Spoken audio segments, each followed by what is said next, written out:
হাজবেন্ডের ইনকাম কম বলে তাই আমাকে এইভাবে হিসাব করে সংসার চালাতে হয়, সেই ভিডিওটাই আজকে তোমাদের কাছে আমি শেয়ার করব। যাদের নিজের কোনো যোগ্যতা থাকে না তারাই অন্যদের নিয়ে বেশি সমালোচনা করে। ভালোবাসা কখনো বয়স, সময় বা দূরত্বের কাছে হেরে যায় না, হেরে যায় অবিশ্বাস আর অবহেলার কাছে। যখন কারো প্রতি ভালোবাসা বেশি হয়ে যায় তখন সেই ভালোবাসা খোঁজার চেয়ে কষ্ট বেশি দেয় তখন সেই ভালোবাসা সুখের চেয়ে কষ্ট বেশি দেয়। পৃথিবীতে সবচেয়ে নরম জিনিস হচ্ছে কি জানেন? মানুষের মন। এটাকে ভাঙতে কোনো পাথর বা হাতুড়ির প্রয়োজন হয় না, শুধুমাত্র মুখের কয়েকটি অবহেলিত ভাষাই যথেষ্ট। Welcome back to my channel. আসসালামু আলাইকুম। তোমরা সবাই কেমন আছো? আমি আশা করি তোমরা সবাই খুব খুব খুব ভালো আছো। আলহামদুলিল্লাহ আমিও ভালো আছি, বিন্দাস আছি এবং আমার অল ফ্যামিলি ভালো আছে। তো চলো আজকের ভিডিওটা সকাল থেকেই আর কি শুরু করে দিলাম। আর আজকে আর কি ওই বিছানার যে উপরটা আছে ওটাও একটু ঝাড়াঝাড়ি করব। ওই মশারির যে স্ট্যান্ডগুলো আছে ওইটাও আর কি ঝাড়াঝাড়ি করব।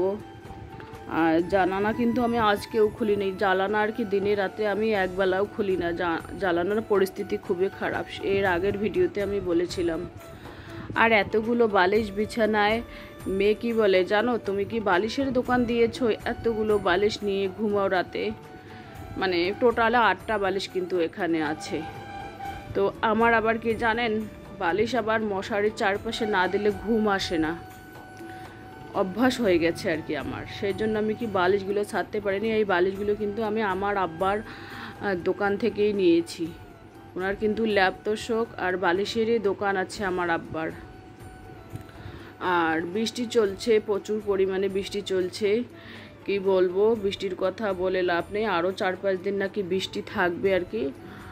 আর ঘন বৃষ্টিতে কিছু ভালো লাগে না, আর জামা কাপড়গুলোও শুকায় না। ওই মশারির স্ট্যান্ডের উপর শুকাতে দিয়েছি। সেদিন আবার কি হয়েছে, ছেলেকে মশারি টাঙতে বলছিলাম রাত্রিবেলা। মশারির যে স্ট্যান্ডটা আছে ওটা কিন্তু একটু ভেঙে ফেলেছে। ওর আব্বা মশারির স্ট্যান্ডটা বেঁধে দিয়েছিল, ওই যে আমার পিছনে যে স্ট্যান্ডটা আছে ওইটাই আর কি ভেঙে ফেলেছিল একটু। তো এবার আমি বিছানাটা গুছিয়ে নেব। বিছানাটা গুছিয়ে নিয়ে বাদ বাকি কাজগুলো তোমাদের কাছে শেয়ার করব। তো চলো ব্লগটা দেখতেই থাকো, আশা করি খুব ভালো লাগবে। আর গলাটাও কিন্তু বসে গেছে, কারণ ফ্রিজের পানি খেয়েছি, সেই জন্য গলাটা বসে গেছে। মাঝে মাঝে এত গরম হয়, মনে করো যখন বৃষ্টি থামলো এত একটা গরম দেয়। কালকেই তো এরকম পরিস্থিতি, সকাল থেকেই এত গরম দিচ্ছিল, কোনো বৃষ্টি টিষ্টি নেই। তো ভাবছি যে ভাতেই খাবো না। তো খাওয়া দাওয়া করার পর এত গরম লাগছিল কি বলবো। তারপরে কিছুক্ষণের মধ্যে বৃষ্টি এসে গেল। আর মেয়ে আজকে সকালবেলা তো 7 সকালে কেউ ওঠে না, 7 সকালে কেউই ওঠে না। ছেলে ওঠে 7 সকালে, ছেলে ওঠে বই পড়তে বসে, কিন্তু মেয়ে ওঠে না। মেয়ে 9টার কম তো ওঠেই না, এরকম পরিস্থিতি। আর আমি কিন্তু আজকে উঠেছি 6:30টায়, ঘুম থেকে উঠেছি 6:30টায়। ঘুম থেকে উঠেই সংসারের কাজে লেগে পড়েছি। যেহেতু ছেলে স্কুলে যায়, 10টায় স্কুলে যায়, সেই জন্য আমি ভাবছি যে সমস্ত সংসারের কাজ 7 সকালে গুছিয়ে গাছিয়ে তারপরে ভাতটা বসিয়ে দিই। আর ছেলে মেয়ে না খেয়ে গেলে মনটা খুব খুঁতখুত করে, সেই জন্য আমি ভাবছি যে আগে সংসারের কাজগুলো কমপ্লিট করে নিই, তারপরে রান্না চাপিয়ে দেব। আর গোসল সেরে নিয়েছি, 7 সকালেই গোসল সেরে নিয়েছি।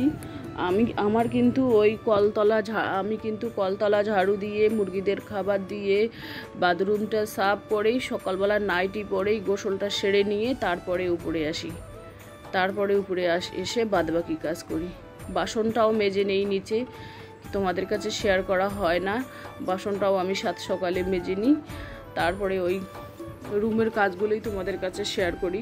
কারণ বৃষ্টি চলছে প্রচুর পরিমাণে, কীভাবে বৃষ্টিতে তোমাদের অতগুলো কাজ শেয়ার করব। আমার তো বেশিরভাগ কাজ নিচেই থাকে, আর নিচে তো বৃষ্টি জানোই, সিঁড়ির উপর থেকেই বৃষ্টি শুরু হয়, আবার নিচেই। আর যখন একটু ছিপছিপানি পানি পড়ে, হালকা ফুলকা বন্ধ হয়ে যায়, তখন আমি মুরগিদের খাবার দিই। কালকে না দুপুরবেলায় মুরগিদের খাবার দিতে পারিনি, এই কারণে। কালকে আমার মা আসছিল বাসায়, অনেক কাজ ছিল, মা আমার কাজে হেল্প করছিল। আর এক জায়গায় মা আর আমি গিয়েছিলাম, ওখান থেকে এসে লেট হয়ে গেছে, সেই জন্য দুপুরবেলায় মুরগিদের খাবার দিতে পারিনি। আজকে আবার সাত সকালে ওদের খাবার দিয়েছি, সেই জন্যই। কারণ আমাদের যেরকম পেট সেরকম তো মুরগিদেরও পেট, তাই না? এই যে দেখুন, এটা কিন্তু মানে নিচে একটু লতা বেরিয়েছে, মানে শেকড় বেরিয়েছে। আর ইয়েলো কালারের ফুলটা কিন্তু আমার খুব পছন্দের। এই যে দেখুন, ইয়েলো, গোলাপ, সাদা, এই ফুলগুলো আমার খুব পছন্দের। এরপর ভাবছি একটা লাল গোলাপ নিয়ে আসবো, ধীরে ধীরে, একসাথে হয় না। এই ইয়েলো কালারের যে ফ্লাওয়ারটা, এটা নিয়েছে কত জানেন? 180 টাকা নিয়েছে। তো 180 টাকা নিয়েছে, মানে এক এক করে নিতে হবে। পরের মাসে আর একটা নেব, আরও দুটো একসাথেই অর্ডার করেছি, ওটাও মনে হয় 280 কি 200 এরকম হবে আর কি। তো ফুলগুলো প্রাইস মেশো থেকে নিয়েছি, খুব কম দামে পেয়েছি আর কি। তো সেই জন্য এ মাসে নেব না, আরও একটা অর্ডার আছে, ওটা আজকালের মধ্যে চলে আসবে। তো পরের মাসে আর কি আর একটা নেব। এবার আমি কিচেনের যে ইয়েগুলো আছে, কিচেনের ওই মশলার জার কয়েকটা, আর কিচেনটা একটু পরিষ্কার করে নেব। কিচেন যদি রান্নার আগে পরিষ্কার চকচকে করা হয় না, তাহলে আবার রান্নার কাজে মন বসে, খুব মন চনমনে হয়ে ওঠে। সেই জন্য আমি কিচেনটা আগে পরিষ্কার করে নিই, ইন্ডাকশানটা মুছে নেই, আর গ্যাসের নিচটাও পরিষ্কার করে নেই। আর এবার মশলার জার কয়েকটা আর কি পরিষ্কার করে নেব। মানে এভাবে আর কি শুকনো ন্যাকড়া দিয়েই পরিষ্কার করে নিই। আমি যেদিন ধরি ডিপ ক্লিন করার জন্য মশলার জারগুলো, সেদিন শ্যাম্পু, সাপের পানি নিয়ে একেবারে মেজেতে বসি।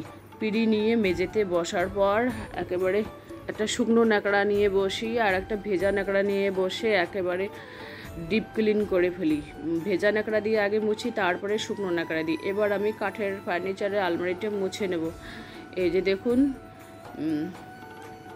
আকাশের পোস্তে ঝিরিঝিরি করে বৃষ্টি চলছে। এই যে দেখুন, ছেলেকে বললাম, বাবা 2-3টে দুধ কচুর ডেড়া নিয়ে আসো তো, রান্না করবো আর কি। পটল, আলু, এই দেখতে পাচ্ছেন, পটল, আলু, ভেন্ডি দিয়ে রান্না করব। আর এই যে দেখুন, এই ডিমগুলো আমি তুলে নিয়ে এসেছি, এখানে গুনতেছি কটা ডিম। এখানে আছে টোটালে 27টা ডিম। আর ডিম রান্না করব, ডিম একটু আমলেট করে একটু ভাজি করব, আর মানে এইভাবে আর কি রান্না করব। হাজব্যান্ডের ইনকাম কম বলে তাই আমাকে এইভাবে হিসাব করে সংসার চালাতে হয়। মানে সংসার চালাতে গিয়ে না এইভাবে হিসাব করে চললে না 2 টাকা বাঁচে, সাশ্রয় হয় সংসারের মধ্যে। তো ভাতও হয়ে গেছে, এই যে দেখুন রাইস কুকারে ভাত বসিয়ে দিচ্ছি। আর ভাতের মাঝখানে আমি দিয়েছি যে কচু ডাঁটিগুলো ছেলে নিয়ে এসেছে, তার কয়েকটা পাতা আমি ভাতের মধ্যে দিয়েছি। এটা আর কি ভর্তা বানাবো, রসুন, পেঁয়াজ, শুকনো লঙ্কা, কাঁচা লঙ্কা দিয়ে ভর্তা বানাবো। আর ওই দুধ কচুর ডাঁটি, পটল দিয়ে একটা ঘন্ট, আর ওই ডিম আমলেট করব। তাই দিয়ে হয়ে যাবে, সকালেরও হয়ে যাবে, দুপুরেরও হয়ে যাবে। এখানে কিন্তু আমি 6টা ডিম করেছি, একটা ডিম একেবারে ভর্তা হয়েছে। 6টা ডিম দিয়েছে। এই যে দেখুন, বাইরে কিন্তু বৃষ্টি পড়তেছে, দোকানের সামনেই আমি এসেছি। রান্না করে খাওয়া দাওয়া করার পর আলহামদুলিল্লাহ আমি দোকানের সামনে আসলাম আর কি, ব্যাগ সেলাই করার জন্য। ব্যাগ, এই যে দেখুন উপরে ফ্যান চলছে, বৃষ্টি হচ্ছে তবুও গরম। আর আমার যে আমার মেয়ের মেশিনটা নষ্ট হয়েছে, যেহেতু ওর মেশিন আলাদা, আমার মেশিন আলাদা, ছেলেরও মেশিন আলাদা। তো আমি আবার দোকানে বসে আর কি ব্যাগ বাঁধাবাঁধির কাজ করতেছি, যেহেতু ডেলিভারি আছে ব্যাগের, সেই জন্য আর কি দোকানে বসে এইভাবে ব্যাগ বাঁধাবাঁধি করতেছি। মানে এক জায়গায় আর কি গিয়েছিলাম মা আর আমি, সেই ভিডিওটা তোমাদের কাছে শেয়ার করা হয়নি আর শেয়ার করবও না, কারণ অন্য কাউকে আমি ভিডিওতে তোমাদের কাছে দেখাবো না, আমি শুধু আমাকেই দেখাবো, আমার ফ্যামিলি মেম্বারকে দেখাবো, বাস এতটুকুই। তো এইভাবে ছটা ব্যাগ বাঁধতে হয়। এর আগের ভিডিওতেও তোমাদের আমি দেখিয়েছি, সেলাই করা ভিডিওটা তোমাদের কাছে শেয়ার করতে পারিনি, সেলাই করা ভিডিও এর আগে তোমাদের কাছে শেয়ার করেছি। ছেলে ধান ভেঙে নিয়ে আসলো, সেই ধানের চালের বস্তাগুলো আমি হাঁড়িতে ভরলাম। তো চলো আজকের ভিডিও এ পর্যন্তই, টাটা, আল্লাহ হাফেজ।